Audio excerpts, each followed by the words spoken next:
Welcome to the new story, The Wise Old Man and the Three Tricksters. Once upon a time, near the city of Baghdad, there lived an old potter in a small village. He was well known for his good character, honesty, and sharp mind. The potter's son had now grown into a young man. One day he said to his father, "Father, I want you to find a bride for me and get me married." The father gently replied, "Son, I don't have enough wealth to arrange your marriage right away. But do one thing. At dawn, take this buffalo to the city and sell it. If you manage to sell it at a good price, I will believe you are capable of starting your own household, and with that money, I'll arrange your marriage." The potter's son was very pleased and left the next morning with the buffalo. In the city, there lived a gang of clever tricksters who made a living by deceiving people and swindling their belongings. When the young man reached a well-known marketplace crossroads with the buffalo, he looked around. Suddenly, a man hurried up to him and asked, "Sir, how much do you want for the goat?" The potter's son laughed and said, "You must be a fool. You don't even know the difference between a goat and a buffalo. This is a buffalo, and I will sell it for 50 dinars. The man shrugged and said, "All right, then there's no deal between us. You're asking too much. But if others are willing to buy your weak goat for 50 dinars, I swear I'd give you 60. The boy walked ahead with the buffalo. Soon, another man, also part of the same gang, approached and asked, "Hey boy, what's the price of this goat?" One after another, several people came, each calling the animal a goat and asking how much he wanted for it. Eventually, the naive young man began to doubt himself. Is this really a buffalo or a goat?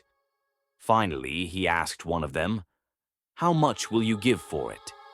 The con man said kindly, "Your goat is quite weak, but since you're from a village and new to the city, I'll help you out. I'll give you 6 dinars. "I'll give 7, said another. Then a third man offered 10 dinars.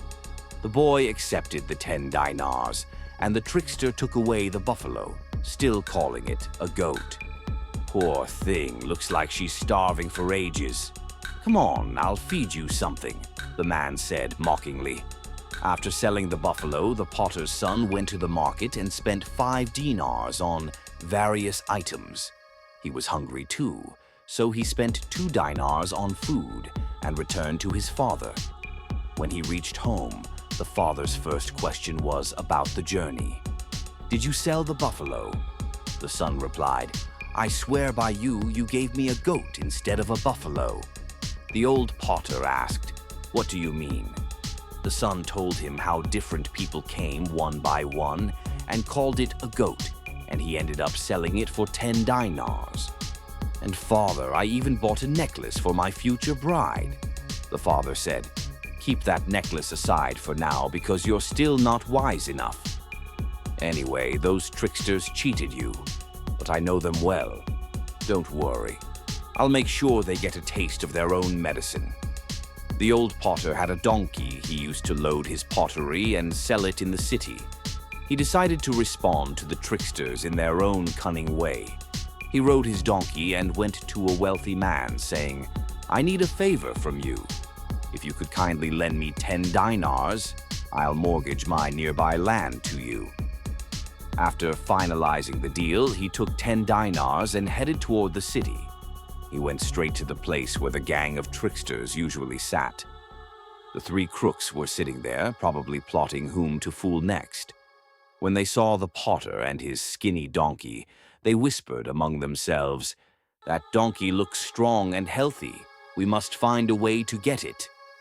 Meanwhile, the old potter was gently stroking the donkey's back. He said to the men, "Kind sirs, I have a request. Could you spare a little grass for my donkey? We have a long journey ahead, and there won't be any fodder on the way."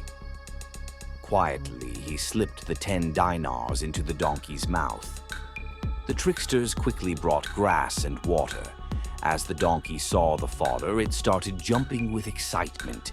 And with that, the coins dropped from its mouth to the ground. The potter picked up the coins and put them into his pocket, then lightly kicked the donkey and scolded it. "Why were you late in giving me the coins today? There were thousands of things in the market I wanted to take back to the village, and you acted lazy."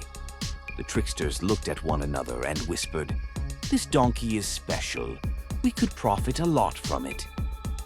They said to the potter, "Whatever things you wish to buy, we'll give them to you, but in exchange for this donkey." With emotion, the potter replied, "I've toiled all my life, making pots by the furnace until old age, yet I couldn't save anything. Now, this donkey provides me with wealth. It is like a treasure to me, bringing harvest without labor." The tricksters gave him 1,000 dinars and bought the donkey. Once the deal was done, the potter said, "One piece of advice: keep the donkey in a closed room without air. Place a pot full of sweet potatoes, 5 guavas, and a jar of water beside him. Keep the door shut for 30 days. On the 30th day, when you open the door, you'll find nothing but dinars." They did as he said. But when the 30th day arrived, the door had become so heavy it wouldn't budge. Excited, they said, "The donkey must have produced so much treasure, the room's full." After much effort, they opened the door and saw the donkey dead. There were no dinars, nothing at all. The donkey had eaten everything and drank all the water, then died from bloating. They screamed, "We'll bury this old potter alive." But the potter had anticipated their return. He found 2 identical foxes, tied one near the door and the other near a hut. Then he told his wife, "Today we'll have 2 guests. Prepare everything for 3. 3 plates, 3 bowls, 3 glasses. And when I ask how you knew guests were coming, just say the fox at the door brought the message." Soon the tricksters arrived at the potter's house, fuming with anger. But when they saw the small fox tied outside, they grew suspicious. The potter said, "Come, let's go to my house." They replied, "We don't want to be a burden." The potter smiled, "Oh, please, guests are never a burden." He then untied the fox and said, "Go tell my wife that 2 guests have come and she must prepare food." The fox ran off across the fields. When they reached the house, everything was ready: the food, the utensils, and the same fox tied at the door. The potter asked his wife, "How did you know guests were coming?" She replied, "The fox brought the message." The tricksters looked at one another in awe. "This fox is truly amazing," they whispered. "We didn't come for revenge about the donkey. We came to buy this fox," they said. The potter said, "Please don't ask me to part with her. Ask for anything else." After much begging, he finally sold the fox for 200 dinars.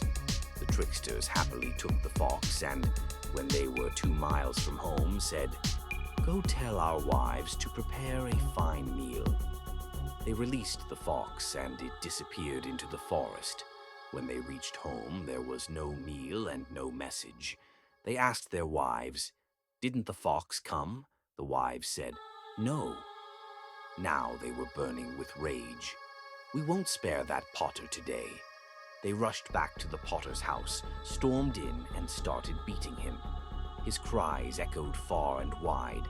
They tied him in a sack, sealed it tightly, and set off to throw it into the river. Since they were tired, they placed the sack in the middle of the road and sat under a shady tree to eat. Meanwhile, a shepherd with his flock passed by. Hearing sounds from the sack, the potter realized someone was outside and loudly muttered, "Oh God, I don't want to be a shepherd. Why am I a shepherd? What do I have to do with the caliph's daughter? I'm afraid of her." The shepherd heard this strange talk, came closer, and asked, "Who are you? What are you saying? And what are you doing inside this sack?" The potter replied, "Unfortunately, I'm a shepherd. The caliph's daughter insists on marrying a shepherd. The caliph ordered that I be taken in this sack to the palace to marry her. But I don't want to marry her, the shepherd gasped. Oh, I wish I could go instead of you. The potter seized the moment. Then quickly untie the sack and take my place. The shepherd untied the sack, helped the potter out, and got in himself. The potter tied the sack tightly, took the flock, and walked away. After eating, the tricksters picked up the sack, went to the riverbank, and threw it in. The water carried it away. They said, "At last we've taken our revenge. Let's return to the city." A few miles from the city, they saw someone coming with a herd of goats. It was the potter. They shouted in shock, "Hey, isn't that the same old potter? And where did he get so many goats from? Didn't we just throw him into the river?"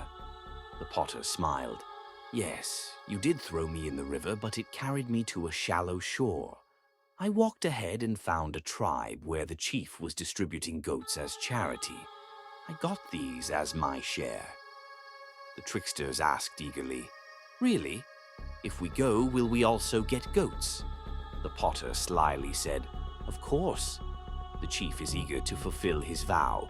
He might give you more than me." One of them said, "All right, I'll jump in first. If I'm okay, I won't raise my hands. But if it's dangerous, I'll wave my hands." He bent over, looked at the river, and suddenly jumped. The water carried him away. Panicking, he began flailing his arms.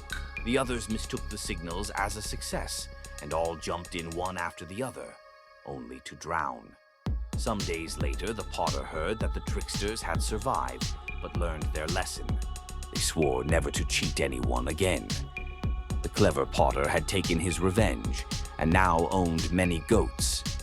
He married his son to his brother's daughter. The old potter, his son, and the new bride lived happily ever after.